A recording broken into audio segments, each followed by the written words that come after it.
எழுதுறதுக்கோ கூப்பிட மாட்டாங்க. எப்பவாவது பொங்கலுக்கோ தீபாவளிக்கோ இந்த கிராமத்துல அப்பதான் இட்லி சுட்டு சாப்பிடுவாங்க. எனக்கு எப்பவாவது டாஸ்மாக் போவாங்கல்ல, அந்த மாதிரி என்ன வந்து ஒரு பேட்டி எடுத்து போடுவாங்க. மற்றபடி எந்த காலமும் தொடர்றதையோ கூப்பிடுறதுல எனக்கு சந்தோஷம்.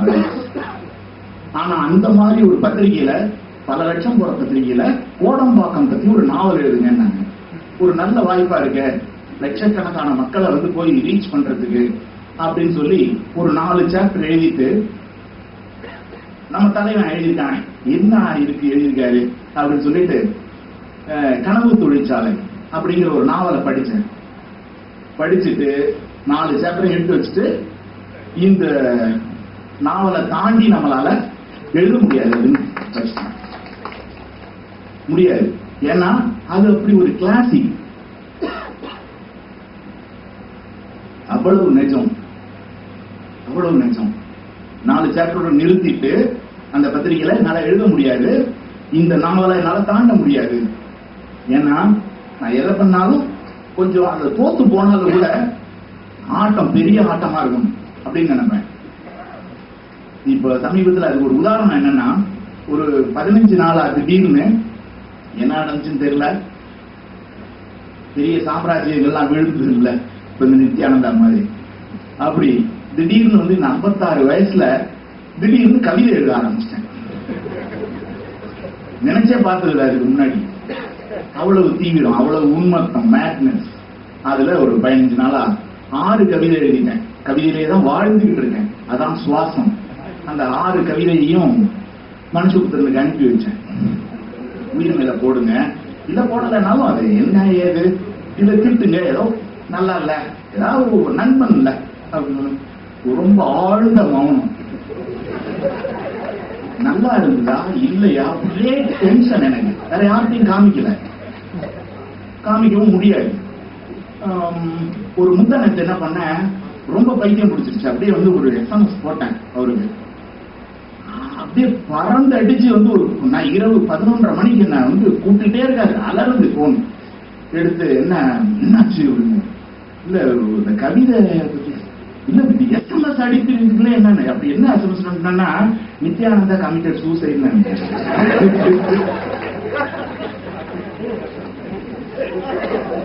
அப்படி வந்து அவரை பயமுறுத்திதான் வந்து அந்த கவிதை இன்னும் ஆனா சொல்லல.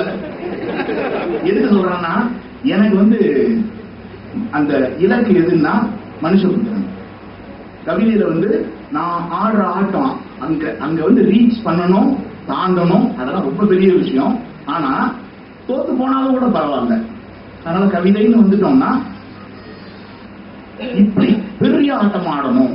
அப்படி அந்த கனவு தொழிற்சாலைங்கிற புத்தகத்தை படிச்சுட்டு நான் இதுல இந்த ஆட்டத்துக்கே போக முடியாதுன்னு நினைச்சிட்டேன். அது முடியாது. அவ்வளவு பெரிய அற்புதமான புத்தகம்.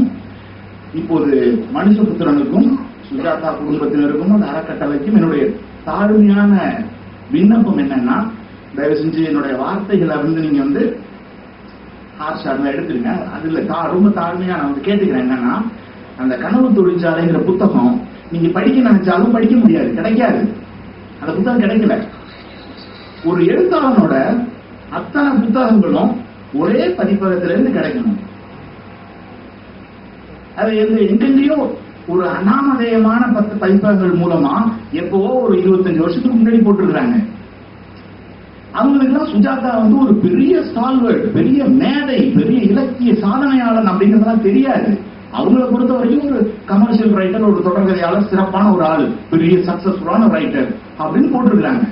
அந்த புக்கெல்லாம் வந்து குப்பை மாதிரி இருக்கும். அந்த புத்தகத்தோட அமைப்பு அதெல்லாம் வந்து பாத்தீங்கன்னா ஒரு சாதாரண பல்ப் ரைட்டரோட புத்தகமா இருக்கும். ரொம்ப ரொம்ப ரொம்ப ரொம்ப ரத்த கண்ணீர் வடிச்சேன். சுஜாதாவோட அத்தனை புத்தகங்களையும் அவ்வளவு பல்ப் ரைட்டிங் மாதிரியான புத்தகங்களா பார்க்கும்போது ரொம்ப கண்ணீர் வடிச்சேன், ரத்த கண்ணீர் வந்தது. அதனால நீங்க வந்து அதை நல்ல பதிப்பகத்தின் மூலமா இன்னொரு விஷயம் சொல்லணும்னு நினைச்சேன். பால் மகேந்திரா வந்து நீங்க பேசும்போது நிச்சயமா குறிப்பிடுங்க, இலக்கியவாதிகள்லாம் ஏன் வந்து சுஜாதாவுக்கு இந்த அங்கீகாரம் ஏன் கிடைக்கலன்னா, இலக்கியவாதிகளே அவங்க அங்கீகரிக்கல. அதுக்கு காரணம் என்னன்னா, சார் அவங்க சுஜாதாவை படிக்கல.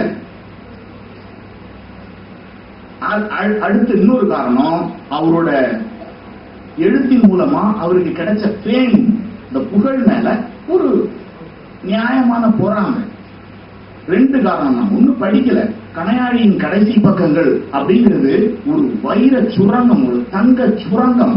எத்தனை பேர் படிச்சிருக்கோம்? எத்தனை பேர் படிச்சிருக்கீங்கன்னு கேட்கறதுக்கு எனக்கு கஷ்டமா இருக்கு. எத்தனை பேர் படிச்சிருக்கோம்? படிக்க படிக்க படிக்க அதுல இந்த சூரியனுக்கு கீழே உள்ள எல்லா விஷயங்களும் அதுல இருக்கு. எது இல்லைன்னு அதுல சொல்ல முடியல, அவ்வளவு விஷயங்கள் இருக்கு. அற்புதம், அற்புதம். எந்த மொழியிலேயாவது இந்த மாதிரி யாராவது எழுதியிருந்தாங்கன்னா கொண்டாடி இருப்பாங்க. தகழி சிவசங்கரன் பிள்ளை இறந்த போது, முகமது பஷீர் மலையாளத்துல இறந்த போது 1 வாரம் அந்த நாடே துக்கம் கொண்டாடிச்சு. 1 வாரம் கேரளாவே. இங்க அந்த அளவுக்கு அவர் என்ன பண்ணினாரு, ஒரு சக்சஸ்ஃபுல் ரைட்டர் அப்படிங்கிற மாதிரி மட்டும்தான். இப்ப சினிமா பத்தி பேசணும். சுஜாதா சினிமாக்காரங்க பயன்படுத்திக்கவே இல்லை. எம்.டி. வாசுதேவன் நாயரோட ஒரு 20-30 கதைகள் அந்த நாவலா, அந்த சினிமாவா எடுக்கப்பட்டிருக்கு. இங்க இவரை நீங்க வசனம் எழுததான் பயன்படுத்திக்கிட்டீங்க. அது ஒரு அசிஸ்டன்ட் டைரக்டர் பண்ணுவாரு. சுஜாதாவுடன் இப்ப பாலு மகேந்திரன் சொன்னாரு, அவர் ஒருத்தர் தான், அவரை தவிர நகரம்ங்கிற கதை அற்புதம். அந்த மாதிரி பல சிறுகதைகள் எழுதியிருக்காரு.